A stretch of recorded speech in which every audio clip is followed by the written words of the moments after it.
Senhor, nosso amado Jesus, estamos tão carentes, tão necessitados do Teu amparo. Tenha misericórdia de nossas falhas. Dê-nos bom ânimo para continuarmos trilhando o caminho do bem, na busca incessante do nosso aprimoramento moral e espiritual. Por vezes, nos perdemos com atitudes equivocadas. Tentamos acertar, porém, nem sempre conseguimos. Perdoe-nos. Inunda nossos corações com Teu amor incondicional, inspirando-nos a seguir adiante, praticando Teus ensinamentos de amor e caridade. Graças a Deus. A todos que estão nos ouvindo, encarnados e desencarnados, desejamos muita paz, muita luz. Família, um encontro de almas. Chico Xavier escreveu que a família nada mais é do que uma escola de almas. Na obra Jesus no Lar, psicografando o espírito Neio Lúcio, ele nos traz o relato da seguinte conversa de Jesus com os familiares de Simão Pedro. Abre aspas. Congregados em torno do Cristo, os domésticos de Simão ouviam sua voz suave e persuasiva, comentando os sagrados textos. Quando a palavra divina terminou, a formosa preleção, a sogra de Pedro indagou Jesus: Senhor, afinal de contas, do que vem a ser a nossa vida no lar?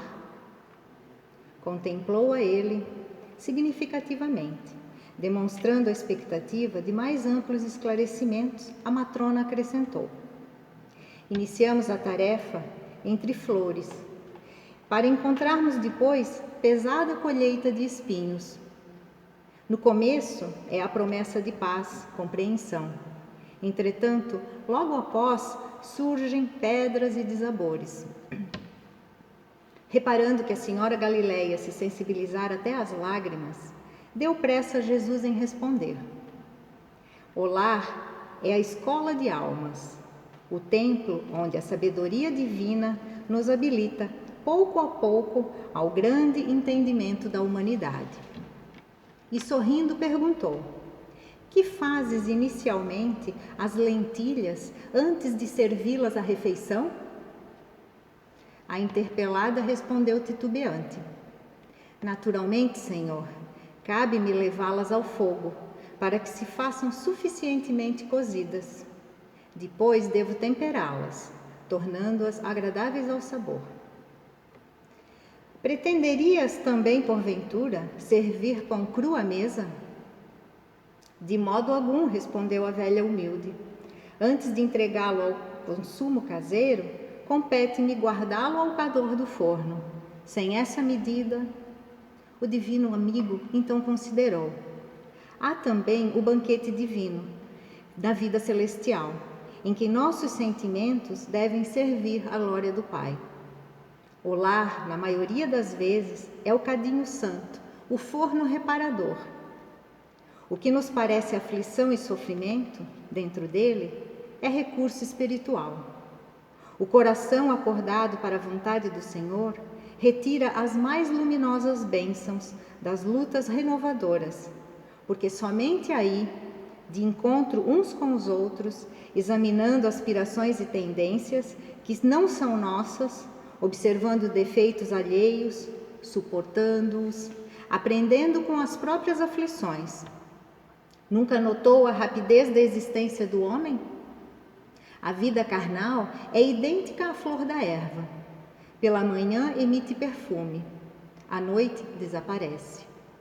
O lar é um curso ligeiro para a fraternidade que desfrutaremos na vida eterna. Sofrimentos e conflitos naturais em seu círculo são lições. A sogra de Simão escutou atenciosa e ponderou: mas, Senhor, há criaturas, porém, que lutam e sofrem e jamais aprendem. O Cristo pousou na interlocutora os olhos muito lúcidos e tornou a indagar: que fazes das lentilhas endurecidas, que não cedem à ação do fogo? Sem dúvida, a tiros ao monturo, porque feririam a boca do comensal descuidado e confiante. Ocorre o mesmo, terminou o mestre, com a alma rebelde, às vezes as sugestões edificantes do lar. A luta comum mantém a fervura benéfica. Todavia, quando chega a morte, a grande selecionadora do alimento espiritual para o celeiro do nosso Pai, os corações que não cederam ao calor edificante, mantendo-se na mesma dureza, dentro da qual foram conduzidas ao forno bendito da carne, serão lançados fora, a fim de permanecerem por tempo indeterminado na condição de adubo dentre os detritos da natureza. Fecha aspas. Vamos transportar essa lição do Mestre Jesus para os nossos dias. O que significa família para nós? Temos que concordar que a convivência familiar nem sempre é um mar de rosas. Mas também temos que aceitar que esse encontro de almas acontece justamente para estimular o amor que existe em nosso íntimo. E com ele todas as dificuldades podem ser superadas. Basta querermos. Basta colocarmos as ervilhas no forno para que se façam suficientemente cozidas. O amor é fundamental em nossa convivência familiar, pois que ele nos impulsiona para seguirmos adiante, para superarmos dificuldades, a vencermos os percalços que a vida nos reserva para o aprimoramento do nosso ser eterno. Estamos, pois, cada qual no núcleo familiar que precisa estar, participando, como disse Jesus, de um ligeiro curso para a fraternidade que desfrutaremos na vida eterna. E, segundo ele, todas as dificuldades, todos os sofrimentos fazem parte das lições de aprendizado. Também é importante nos atentarmos para o fato de que os nossos núcleos familiares não se formam ao acaso. É muito comum ouvirmos em conversas sobre família o quanto um filho é diferente do outro, o quanto um filho tem gostos diferentes dos pais, o quanto é difícil o relacionamento mãe e filho, ou pai e filho, e assim por diante. E por que é assim? Porque estamos numa escola de almas, porque estamos aprendendo a lidar com essas situações, que nos causam desconforto, com certeza. Estamos burilando o nosso sentimento de amor, aquele amor incondicional que nosso Mestre Jesus tanto nos ensinou. Viver em família é caridoso, é perdoar um erro cometido, é ser pacífico, tratando quem está ao nosso lado como gostaríamos de ser tratados. É ter paciência, é ter benevolência. Todo o ensinamento que o Cristo nos passou foi repleto de amor, de humildade, sempre perdoando e incondicionalmente, sendo esse o segredo da felicidade espiritual, a qual devemos ter em abundância em nossos lares, pois assim o fazendo, venceremos todas as mazelas físicas e morais e estaremos a cada dia mais próximos do amor pregado por Jesus.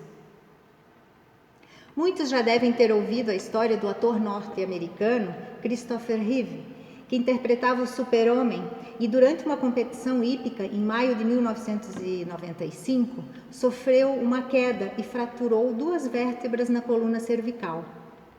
Em relatos da época narra-se que quando o médico lhe disse que sofreria uma cirurgia muito delicada, correndo risco inclusive de vida, ele pensou em morrer. Diz ele que pensou assim: afinal, pouparia a todos problemas maiores. Ele contou na época que a vida se tornou difícil. Quando a família e os amigos chegavam no hospital para visitá-lo, ele se sentia feliz. Mas quando todos iam embora e ele ficava ali sozinho, deitado, olhando para as paredes, se sentia muito triste. Imóvel, conseguia dormir, e quando dormir, sonhava. Sonhava que estava de novo cavalgando, que estava representando. Ao acordar, verificava que mais nada daquilo poderia fazer. Sua esposa, com quem se casara há 3 anos, entrou um dia no quarto do hospital e disse: "Quero que você saiba que estarei com você até o fim, não importa. Você é você, e é você que eu amo." Ele, imóvel, respondeu: "Isso vai muito além dos votos do nosso casamento, na saúde e na doença." Só que depois disso, ele decidiu que viveria. Quem lhe trouxe também esperanças foi o filho de 3 anos. Ele brincava no chão numa ocasião e de repente olhou para cima e disse: "Mamãe, o papai não mexe mais os braços." Ela concordou. "E o papai não pode mais correr." Ela também assentou com a cabeça. Então o garoto fez uma pausa e disse: "Mas o papai ainda pode sorrir." Isso fez com que o autor decidisse definitivamente não partir. E ele viveria. Aprenderia a respirar sem auxílio da máquina. Viveria, mesmo que fosse para sempre, em uma cadeira de rodas sem se mover. Ele ainda tinha uma família. Ele ainda tinha o amor de uma família. E ele disse então numa revista na época: "Estou feliz por ter decidido viver. Os que estão próximos a mim também se sentem felizes. Em novembro de 95, no dia de Ação de Graças, fui passear em casa, passar o dia com a minha família. Pela primeira vez desde o acidente. Quando revi nossa casa, solucei, enquanto Dana, minha esposa, me abraçava. No jantar, cada um disse algumas palavras sobre o que estávamos agradecendo. Quando chegou a vez do pequeno de 3 anos, ele disse simplesmente: 'Papai.'" Fecha aspas. Certamente não foi fácil para a família do super-homem lidar com as consequências emocionais desse acidente.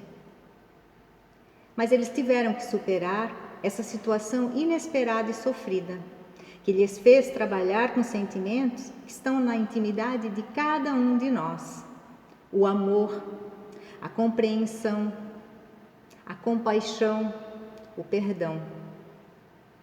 Kardec, no Evangelho segundo o Espiritismo, no capítulo 14, sob o título "Honra teu pai e tua mãe", quando fala sobre o parentesco corporal e espiritual, nos esclarece da seguinte forma, abre aspas: "Os laços de sangue não estabelecem necessariamente os laços espirituais. O corpo procede do corpo, mas o espírito não procede do espírito, porque este existia antes da formação do corpo. O pai não gera o espírito do filho, fornece-lhe apenas o envoltório corporal, mas deve ajudar no seu desenvolvimento intelectual e moral, para o fazer progredir. Os espíritos que se encarnam numa mesma família, sobretudo com parentes próximos, são os mais frequentemente espíritos simpáticos, ligados por relações anteriores que se traduzem pela afeição durante a vida terrena.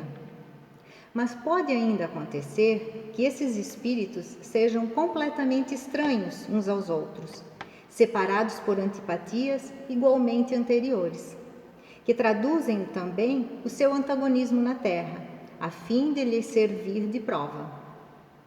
Os verdadeiros laços de família não são, portanto, os da consanguinidade, mas os da simpatia, da comunhão de pensamentos que unem os espíritos antes, durante e após a encarnação. De onde se segue que 2 seres nascidos de pais diferentes podem ser mais irmãos em espírito do que se fossem pelo sangue. Podem, pois, atrair-se, procurar-se, tornar-se amigos, enquanto 2 irmãos consanguíneos podem repelir-se. Como vemos todos os dias, problema moral que só o Espiritismo podia resolver pela pluralidade das existências. Há, portanto, 2 espécies de famílias: as famílias por laços espirituais e as famílias por laços corporais. As primeiras, duradouras, fortificam-se pela purificação e se perpetuam no mundo dos espíritos, através de diversas migrações da alma. As segundas, frágeis como a própria matéria, extinguem-se com o tempo e quase sempre se dissolvem moralmente desde a vida atual. Foi o que Jesus quis dizer quando falou aos discípulos: eis a minha mãe, eis meus irmãos. Ou seja, minha família pelos laços espirituais, pois quem quer que faça a vontade do meu Pai, que está nos céus, é meu irmão, é minha irmã e é minha mãe. Fecha aspas. Então, esse texto nos leva a concluir que nossa família pode estar formada por espíritos simpáticos, ligados por experiências anteriores, como também pode ter espíritos estranhos, separados por antipatias, as quais, através da convivência familiar, podem ser resolvidas com atitudes que despertem em nosso coração o amor, a tolerância, a paciência, caridade, perdão, todos esses sentimentos ensinados por Jesus. Joana de Ângeles, na obra SOS Família, psicografada por Divaldo, enfatiza que adversários reaparecem como membros da família para receber amor. No entanto, a batalha das afinidades padece em campanhas de perseguição inconsciente, experimentando o pesado ônus da antipatia e da animosidade. A família é, antes de tudo, um laboratório de experiências reparadoras, na qual a felicidade e a dor se alternam, programando a paz futura. Irmãos que se amam e que se detestam, pais que se digladiam no proscênio doméstico, genitores que se destacam, uns filhos em detrimento dos outros, ou filhos que agridem ou amparam os pais. São todos espíritos em processo de evolução, retornando ao palco da vida física para a encenação da peça em que fracassaram no passado. A vida é incessante e as famílias carnais são experiências transitórias em programação que objetiva a família universal. Fecha aspas. Então, irmãos, sabendo que possíveis desavenças familiares não são mais do que situações de prova para vencermos, aprendermos a lidar com nossos sentimentos, o que devemos fazer? Agir com paciência para com aquele filho, com aquele irmão que nos desafia. Ser tolerante com o pai, com a mãe, sogro, sogra, que por vezes não nos entende. Perdoar infinitamente, relevando atitudes que nos causam mágoas. E amar. Amar transmitindo o sentimento mais puro contido em nossos corações. Kardec, no Livro dos Espíritos, questionou os benfeitores espirituais acerca do parentesco e da filiação.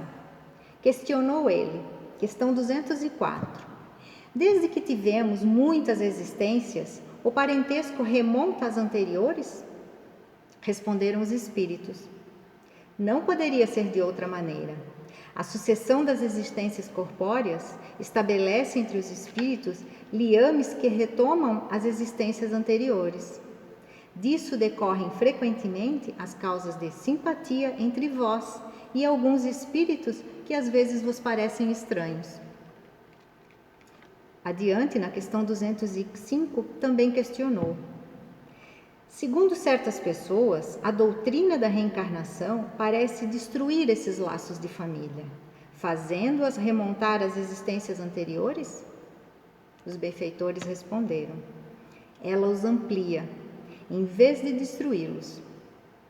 Baseando-se o parentesco em afeições anteriores, os laços que unem os membros de uma mesma família são menos precários.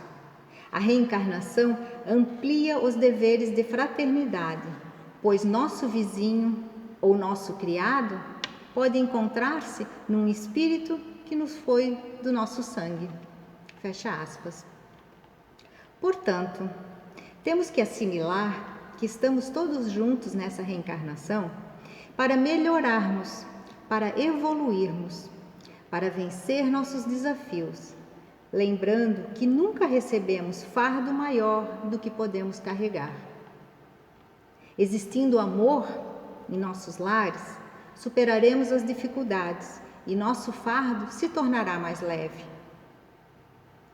E o que fazer quando em nossa família nos deparamos com situações delicadas de um filho, de um irmão ou talvez até de um parente próximo que tem deficiências físicas ou mentais? Como saber lidar com situações que muitas vezes nos fogem ao entendimento? É Joana de Ângeles quem nos dá a resposta. Ela diz, abre aspas, não te creias responsáveis direto na provação que te abate ante o filho limitado, física ou mentalmente. Tu e ele sois comprometidos perante os códigos divinos pelo pretérito espiritual. O teu corpo lhe ofereceu os elementos com que se apresenta, porém foi ele, o ser espiritual, quem modelou a roupagem na qual comparece para o compromisso libertador. Ante o filhinho deficiente, não te inculpes, ama-o mais e completa-lhe as limitações com os teus recursos, preenchendo os vazios que ele experimenta. Suas carências são abençoados mecanismos de crescimento eterno. Faze por ele, hoje, o que descuidastes antes. A vida em família é oportunidade sublime que não deve ser descuidada ou desperdiçada. Fecha aspas. Então, fica aqui um convite. Vamos cuidar da nossa família. Não vamos desperdiçar a oportunidade que temos de calar uma ofensa, evitar um ataque de ira, conter um comentário maldoso. Temos duas opções. Queremos ter razão ou queremos ser felizes com nossos familiares?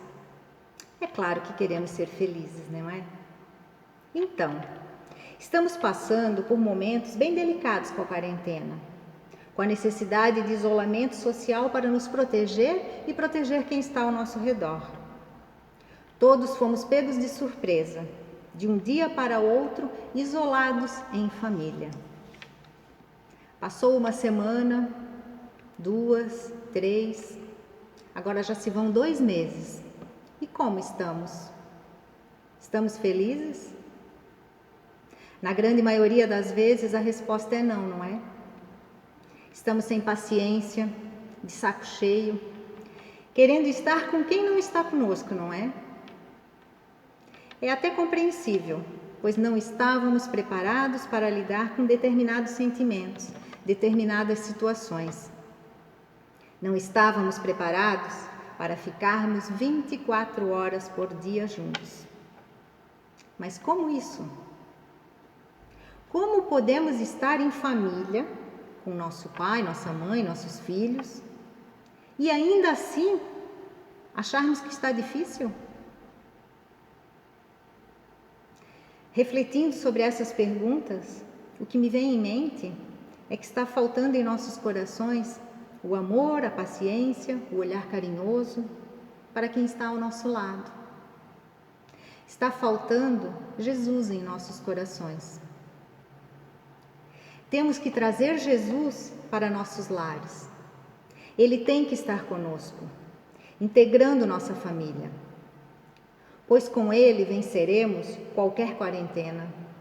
Venceremos nossos medos interiores. Com Ele passaremos a aceitar a magnificência de Deus na sua grandiosidade. Não há sofrimentos eternos. Não há dores infindáveis. Não há erros sem fim. Porque se assim fosse, Deus não seria justo, sábio e misericordioso. Não há família que não vença seus desafios tendo Jesus ao seu lado.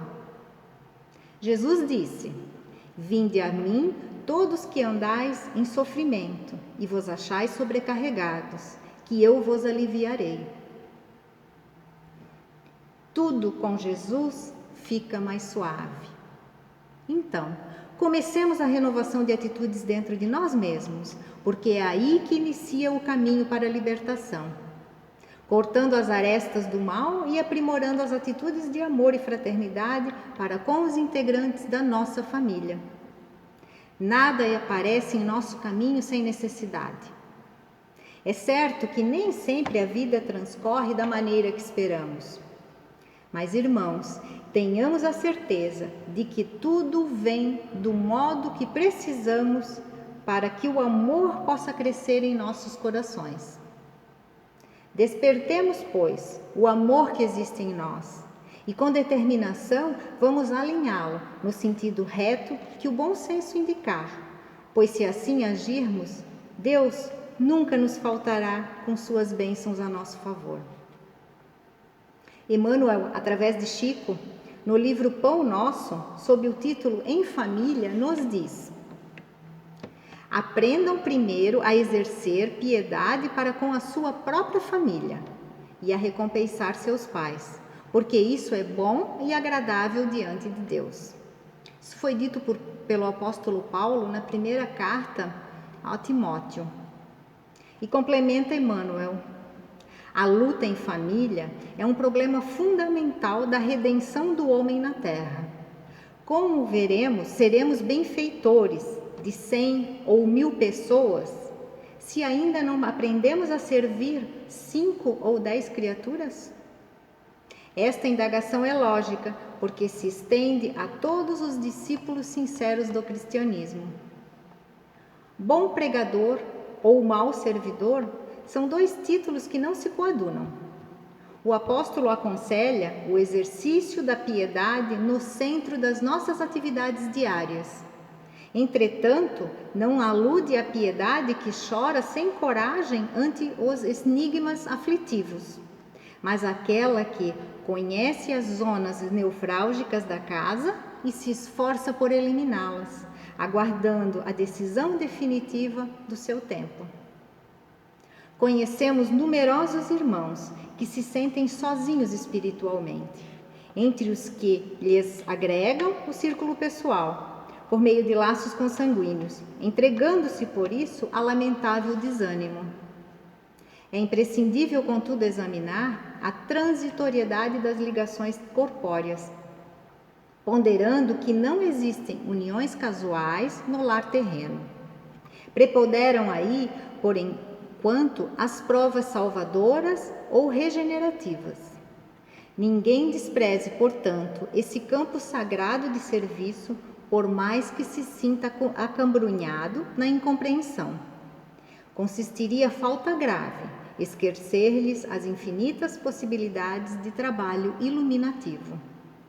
É impossível auxiliar o mundo quando ainda não conseguimos ser úteis nem mesmo numa pequena casa, aquela que a vontade do Pai nos sitiou a título precário.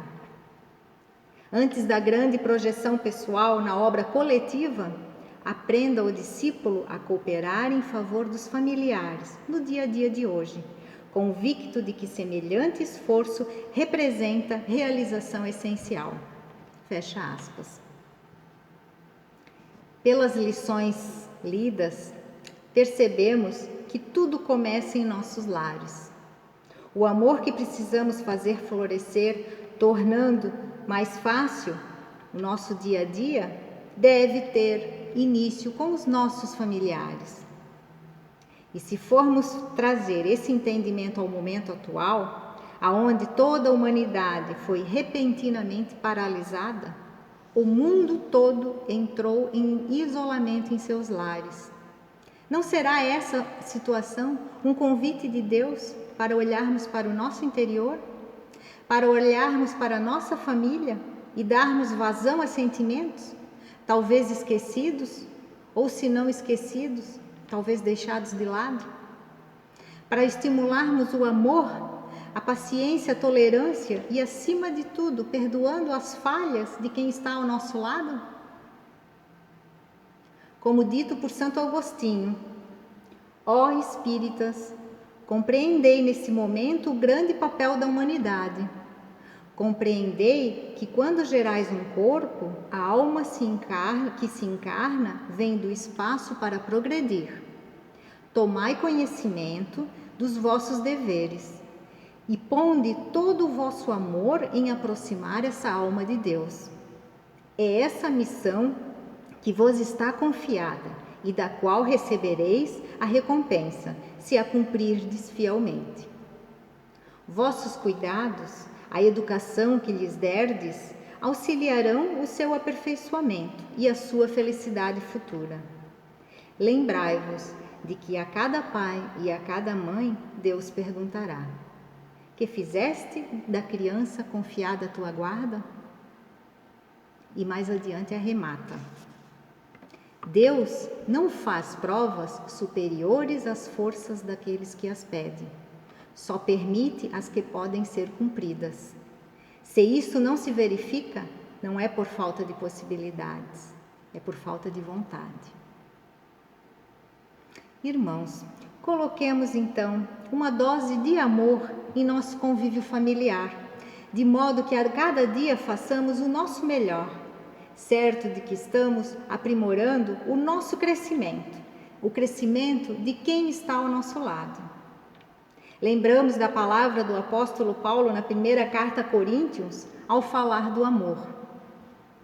O amor é paciente, o amor é bondoso, não inveja, não se vangloria, não se orgulha, não maltrata, não procura seus interesses, não se ira facilmente, não guarda rancor. O amor não se alegra com a injustiça, mas se alegra com a verdade. Tudo sofre, tudo crê, tudo espera, tudo suporta. O amor nunca perece. Que Deus nos abençoe e que a paz esteja com todos. Graças a Deus.